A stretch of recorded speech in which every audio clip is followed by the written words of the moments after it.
Donc, je vais terminer. Je vais terminer par les propos que Jésus-Christ lui-même a tenus.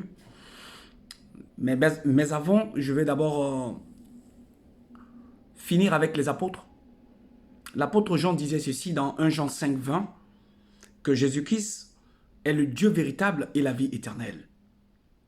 Il est le Dieu véritable et la vie éternelle parce qu'ils ont reçu l'Esprit Saint maintenant pour connaître les choses de Dieu. C'est ce que Paul également s'évertue à dire, que qui peut connaître les choses de Dieu si ce n'est celui qui a l'Esprit de Dieu.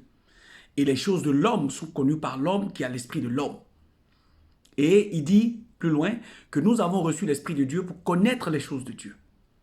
Donc, maintenant qu'ils ont reçu l'Esprit de Dieu, ils connaissent qui est le véritable. Et ils sont dans le véritable, en Jésus-Christ. C'est lui qui est le Dieu véritable et la vie éternelle. Ça, c'est très important de souligner. Maintenant, qu'est-ce que le Christ de Dieu lui-même dit de lui? On va aller dans le livre d'Apocalypse au chapitre 1 et commencer à manifester ou à annoncer ce que dit Jésus-Christ de lui-même. Jésus-Christ dit que il est celui qui tient les 7 étoiles dans sa main droite et celui qui marche au milieu des chandeliers. Parce que vous vous rappelez dans Apocalypse 5, on a vu quelqu'un comme un fils d'homme qui était au milieu du trône et qui marchait au milieu des chandeliers d'or. Il affirme que c'est lui.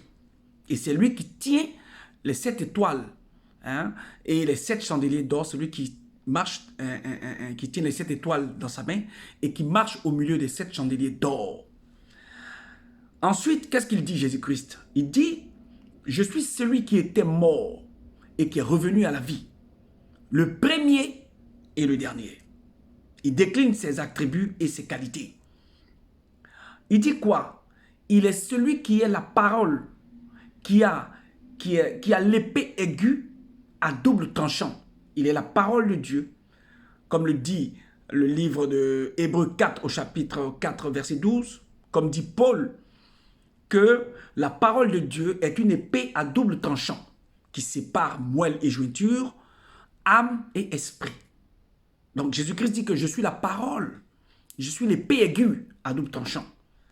Il dit qu'il est le Fils de Dieu, je suis le Fils de Dieu. Mais écoutez plus loin, celui qui a les yeux comme une flamme de feu et dont les pieds sont semblables à de l'airain ardent. Or, dans la présentation de l'apôtre Jean, il dit qu'il a entendu une voix et quand il s'est retourné, qui est-ce qu'il a vu?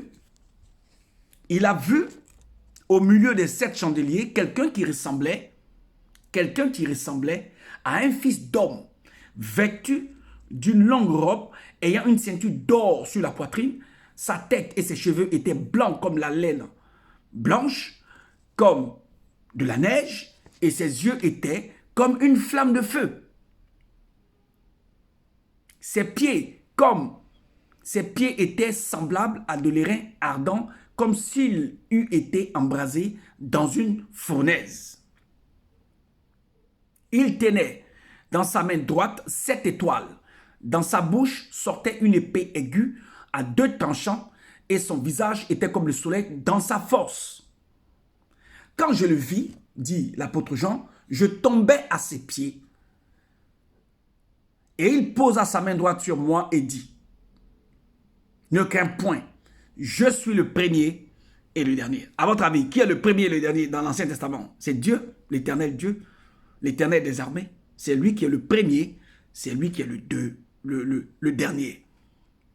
Et quand on décrit ici cette personne-là, elle ressemble étrangement à l'homme que Daniel a vu dans le livre de Daniel 10. Pareil pour Josué, l'homme qu'il a vu devant, non loin du fleuve Édiquel. Donc c'est le Christ qui est l'ancien des jours dont parlait Daniel dans le livre de Daniel au chapitre 7 verset 22. Vous voyez? Donc Jésus-Christ annonce lui-même les choses et personne ne peut le contredire ni le reprendre parce qu'il en a l'autorité et la qualité pour le dire. Il dit qu'il est le Fils de Dieu mais il a les yeux comme une flamme de feu. Or nous savons que notre Dieu est un feu de véron. Nous savons ça. Et nous savons également dans Apocalypse, dans le livre d'Apocalypse, que c'est Jésus-Christ dans l'une des Thessaloniciens, pardon, Thessaloniciens, 2 Thessaloniciens 2, à partir du verset 8, que c'est lui qui va détruire de sa bouche d'où sortent des flammes de feu Satan et ses anges. Nous savons ça. Donc, on ne peut pas être surpris qu'il soit celui qui dit les choses, mais par humilité, parce qu'il s'est abaissé lui-même volontairement pour que son nom soit rendu grand et que ce soit par son nom que l'homme obtienne le salut. Jean le dit, 1 Jean 4, 20 dit qu'il est le sauveur du monde. Je continue pour dire quoi? Jésus-Christ dit dans Apocalypse 3, verset 1 qu'il est celui qui a les 7 esprits de Dieu et les 7 étoiles. Or, dans Ésaïe 11, il nous a annoncé que celui-là sera celui qui vient. Donc, celui qui vient, Dieu qui vient, comme il a précisé dans Ésaïe 35, a les 7 esprits de Dieu. Il sera couvert de 7 esprits de Dieu. Il a les 7 esprits de Dieu. Or, Jésus-Christ annonce ici qu'il a les 7 esprits de Dieu. Or, ce sont les 7 esprits de Dieu qui parcourent toute la terre. Vous comprenez? Donc, je continue. Apocalypse 3, Jésus-Christ dit qu'il est le Saint. À partir du verset 7, il est le Saint, il est le véritable. C'est lui qui a la clé de David. C'est lui qui ouvre une porte et personne ne ferme. Comme le dit Ésaïe 22, verset 22. Également, Apocalypse 3, 14, il dit qu'il est le Amen, le témoin fidèle et véritable, le commencement de toutes choses. Or, la parole déclare qu'au commencement était la parole était avec Dieu et la parole était Dieu. Et lui, il est le commencement de toutes choses. Et il est la parole de Dieu selon Apocalypse 19, verset 10. Il est la parole de Dieu, comme le reconnaissent aussi les autres obédiences, que Jésus-Christ, Issa, est la parole de Dieu. Donc, on ne peut pas être différent de sa parole. Un homme n'est pas différent de ce qu'il annonce. Soit il annonce la vérité, soit il annonce le mensonge. Nous savons dans Jean 17, 17 que Jésus-Christ est venu avec la vérité et la grâce. La vérité, c'est l'évangile de Dieu, c'est la lumière du monde. Jésus-Christ annonce qu'il est la lumière du monde. Or, Dieu est lumière. 1 Jean 1, 5. Bon, en vous donnant les caractères de Christ, je finis par décliner, sans même le dire, les caractères de Dieu. Donc, il faut être fou pour ne pas comprendre que je parle de Dieu en parlant de Christ. Mais si un homme vient à vous avec ses habits royaux, vous le considérez. Mais il faut que Dieu éprouve vos cœurs pour savoir si vous allez le reconnaître, vous allez le prendre comme tel. C'est pour ça que l'enfant qui a tapé la porte quand vous avez à manger, quand il a tapé la porte, quand il avait faim, que vous n'avez pas ouvert, c'était à Dieu, comme le dit le livre de Matthieu 25, versets 34 à 44.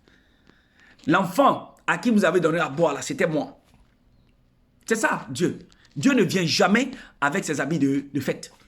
Il vient toujours en ayant. C'est comme le bonheur vient toujours sur des épines. Il faut aller les chercher.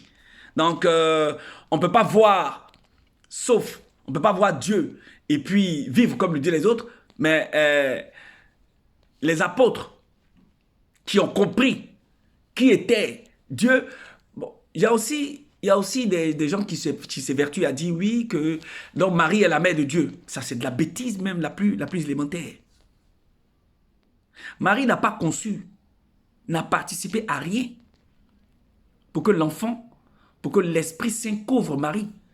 Et que ce soit par la vertu du Saint-Esprit qu'elle ait cet enfant-là en elle, qu'elle porte cet enfant. Mais pourquoi Marie a porté cet enfant? Parce que l'enfant doit participer au sang et à la chair. Et dans l'humanité où nous sommes, c'est la femme qui donne des enfants. C'est la femme qui accouche. L'homme donne le germe et la femme est le réceptacle du germe de l'homme. Et le germe grandit et la femme accouche. Donc, est-ce que Marie est la mère de Dieu? Quand vous voulez dire que Marie, c'est de la bêtise. L'Église n'annonce jamais le Christ avant qu'il ne ressorte de la mort. Jamais. Prenez vos écritures, prenez les Bibles et regardez si on a une fois annoncé, l'Église a une fois annoncé Jésus-Christ qui n'est pas crucifié et ressuscité. On n'annonce jamais dans l'Église. On annonce dans l'Église Jésus-Christ ressuscité. Jésus-Christ crucifié. Et qui est revenu à la vie. C'est celui-là qu'on annonce dépouillé de la nature de l'homme. Voilà.